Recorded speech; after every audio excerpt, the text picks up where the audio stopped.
편 제15절 승려와 철학.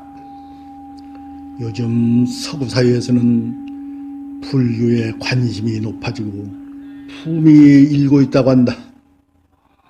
서구 사회가 기독교적이고 물질 문명을 추구하는 사회라면 동양은 유불선적이며 정신 문명을 추구하는 사회인 것.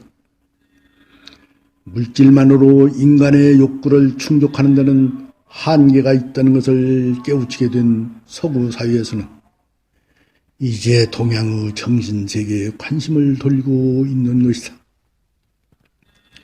한때 세간에 관심을 끌었던 승려와 철학자라는 책이 베스트셀러가 된 적이 있는데, 그 내용은 아버지 장 프랑스와는 프랑스의 유명한 철학자이며 언론인으로 프랑스 최고 지성이며, 아들 마티우 리카프는 분자 생물학 분야에서 국가로부터 박사학위를 취득한 프랑스 최고 지성인인데, 불교에 관심을 가져오던 중 모든 명예와 학문과 가족마저 헌신짝처럼 버리고 동양으로 떠나와 티베트 정신적 스승으로부터 가르침을 받아 승려가 되어 티베트어를 익히고 각종 불교 경전을 연구하고 있는데, 두 부자의 대화를 엮은 책인 것이다.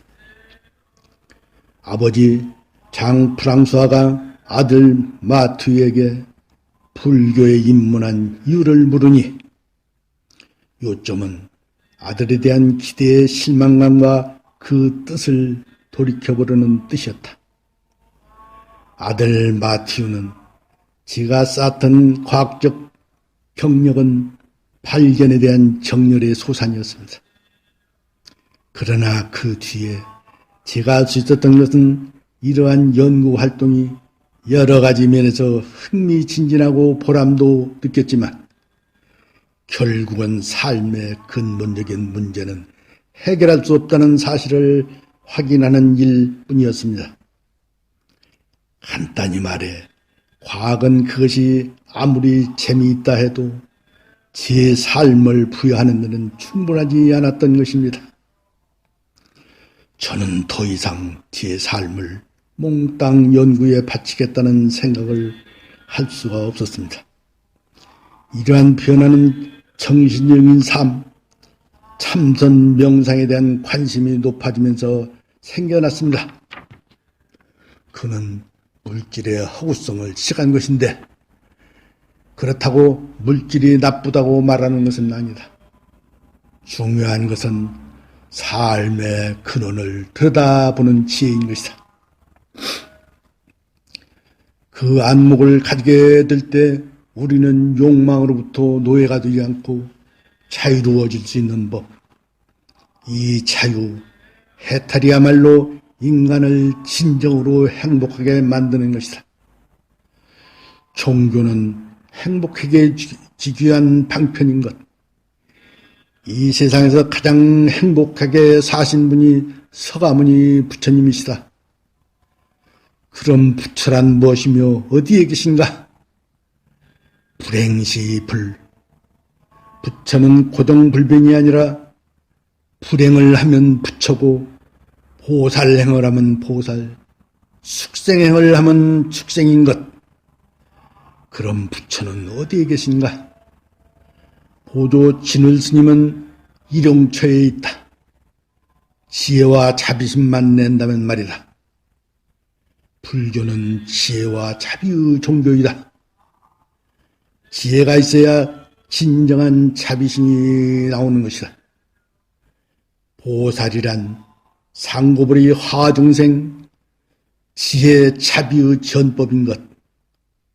진정한 보살심이 없이, 즉 아상타파가 되지 않은 자가 악을 행하지 않고 선만을 행하겠다는 사람은 나를 속이고 남도 속이는 이중인격자요 위선자인 것이다.